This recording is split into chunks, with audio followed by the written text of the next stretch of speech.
Hey Capricorn, what's going to happen in this Aquarius lunar cycle? This Aquarius lunar cycle starts on February 17th with a new moon eclipse in Aquarius and goes until March 18th with the new moon in Pisces. Stick around for what to expect with specific dates, and like, subscribe, and share this video with anyone you know who may be interested in living their lives more in line and in sync with the rhythms of the universe. Let's go ahead and get started.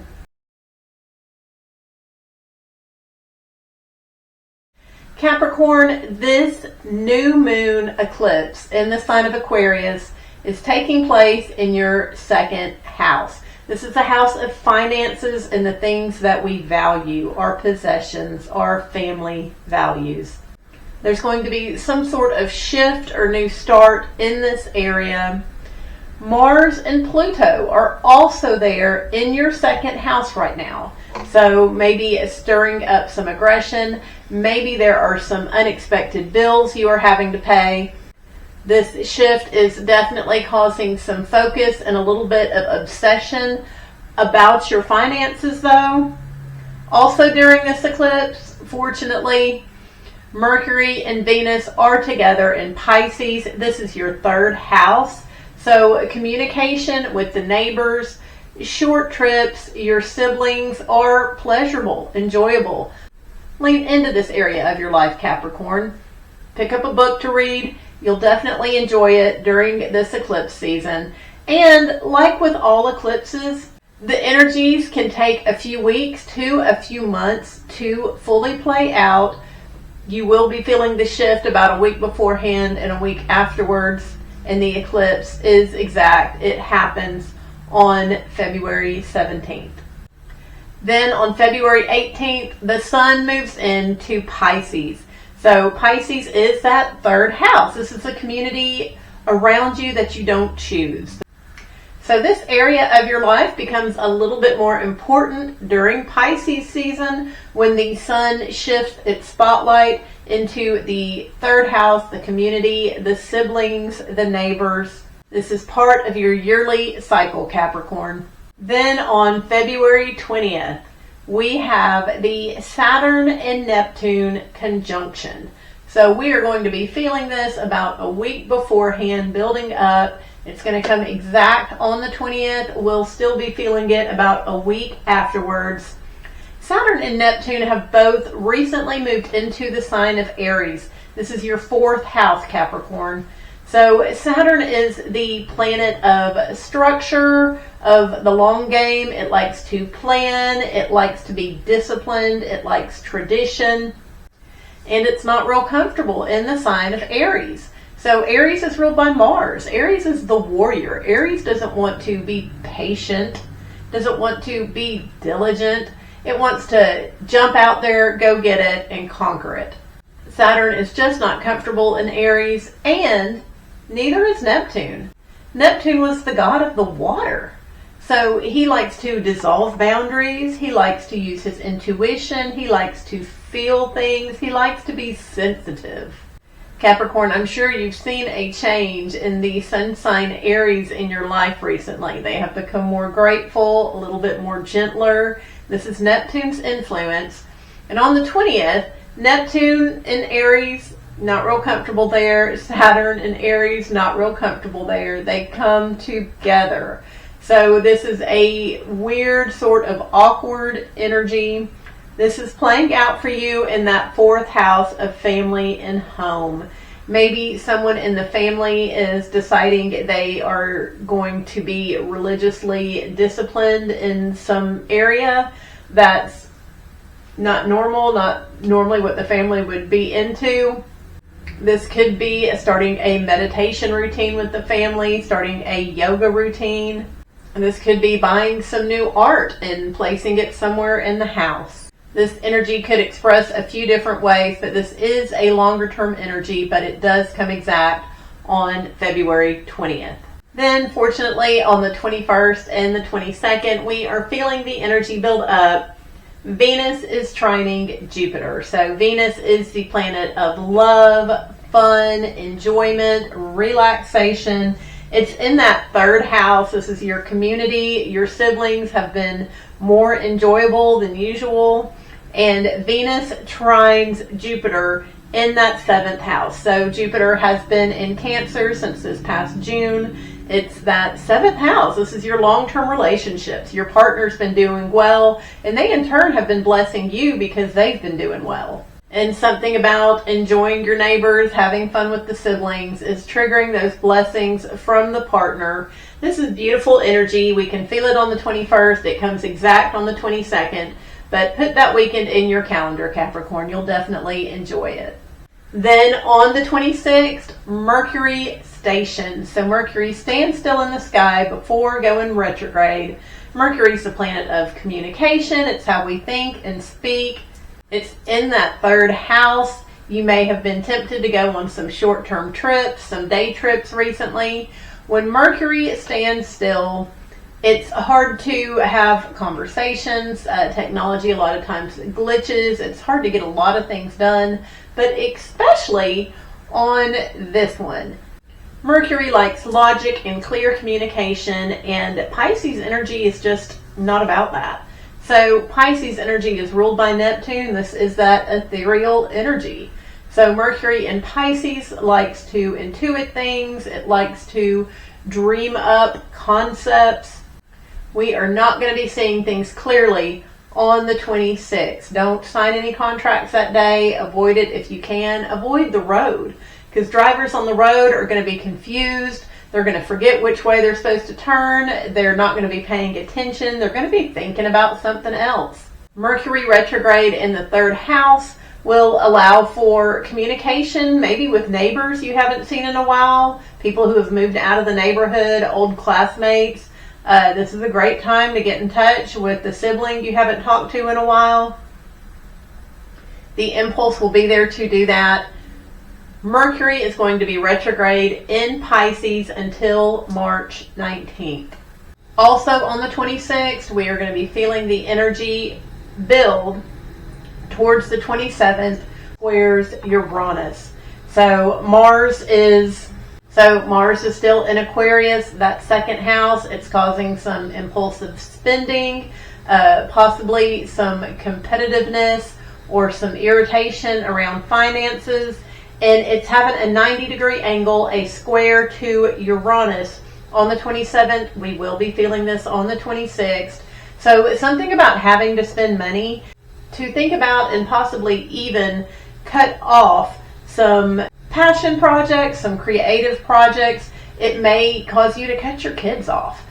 Financially, don't do it permanently, emotionally, but the impulse will be there to be aggressive with your finances somehow in regards to your passion projects, creative projects, and kiddos.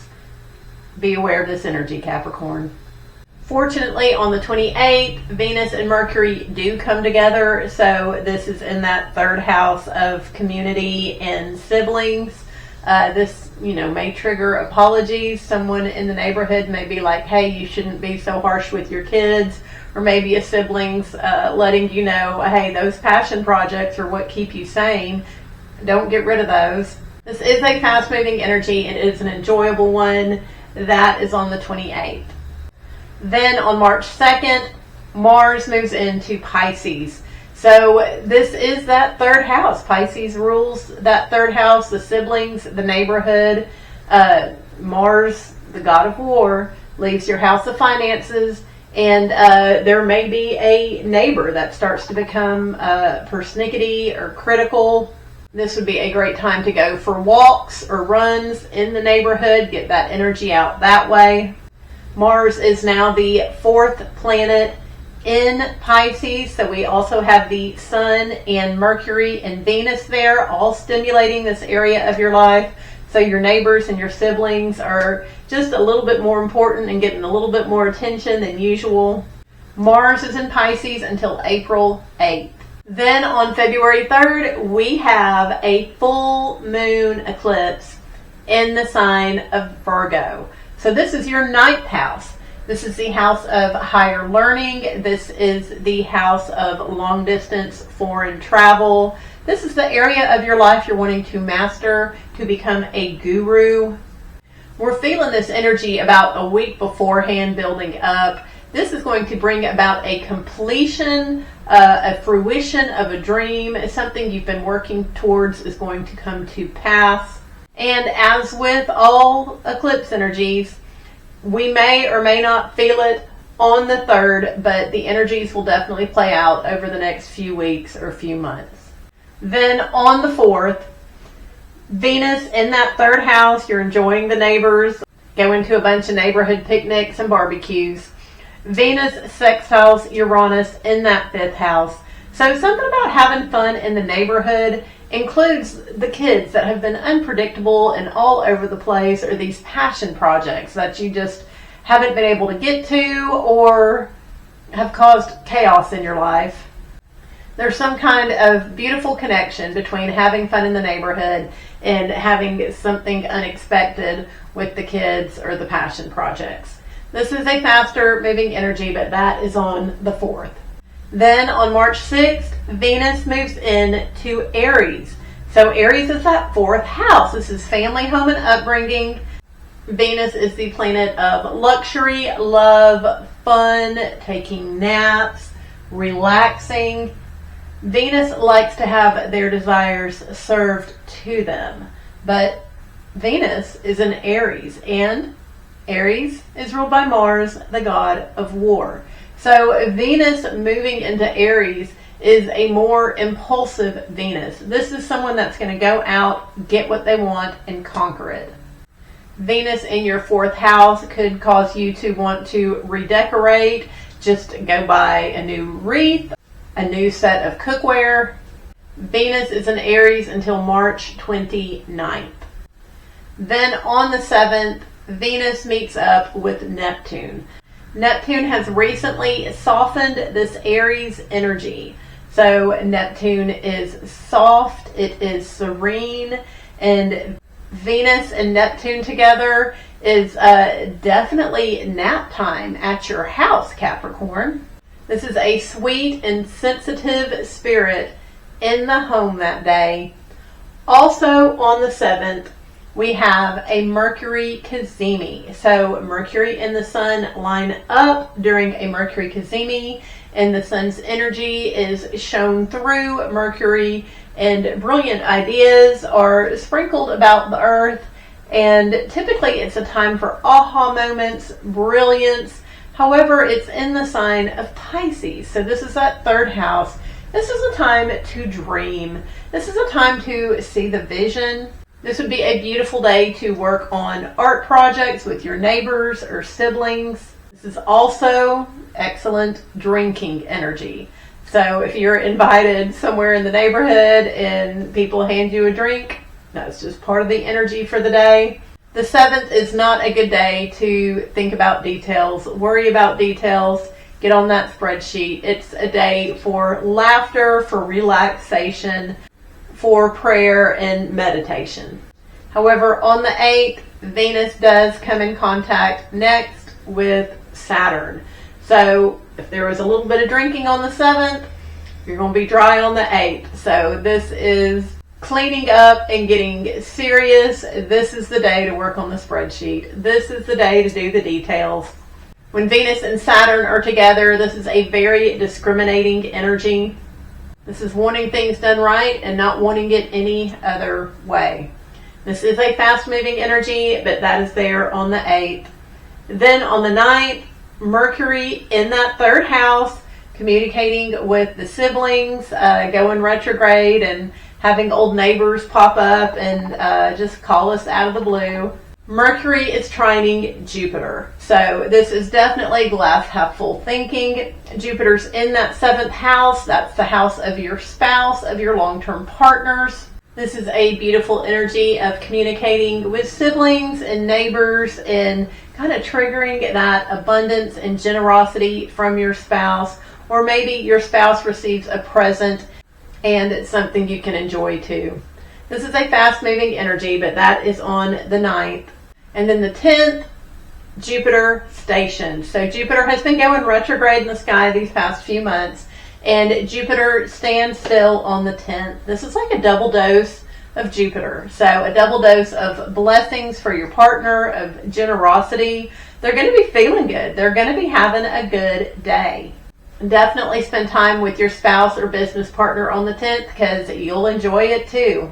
Also on the 10th, Venus in that 4th house of family, home, and upbringing sextiles Pluto. So Pluto's in that 2nd house, rearranging finances, causing you to be a little obsessed about money, and something about having fun with the family, taking naps, buying new cute stuff for the home is triggering a bit of an obsession or wanting to rearrange and redo things financially. This is a fast-moving energy as well, but that is on the 10th. Then we come to the 15th. So on the 15th, Mars conjuncts Mercury. So Mercury and Mars come together. This can be aggressive words. This can be angry thoughts. You could be having some angry conversations about old neighbors or siblings and what they have done to you in the past, and you're just getting triggered and need to tell somebody about something that happened 10 years ago and why I don't like that person. This is happening in that 3rd house, siblings, neighbors. You're going to be triggered to talk about some angry stuff within these people groups. Fortunately, this is a fast-moving energy, but it is there on the 15th, Capricorn. And that brings us to March 18th. So this is the end of the Aquarius lunar cycle, and we have a new moon in Pisces on the 18th. So there will be a new start or new shift in that 3rd house, that community and neighbors that has been so stimulated this month. And we will talk about that new moon on the next lunar horoscope video. So I appreciate you hanging out with me today, Capricorn. Please like and subscribe, share this video with anyone you know who may be interested in it, and I will see you again soon.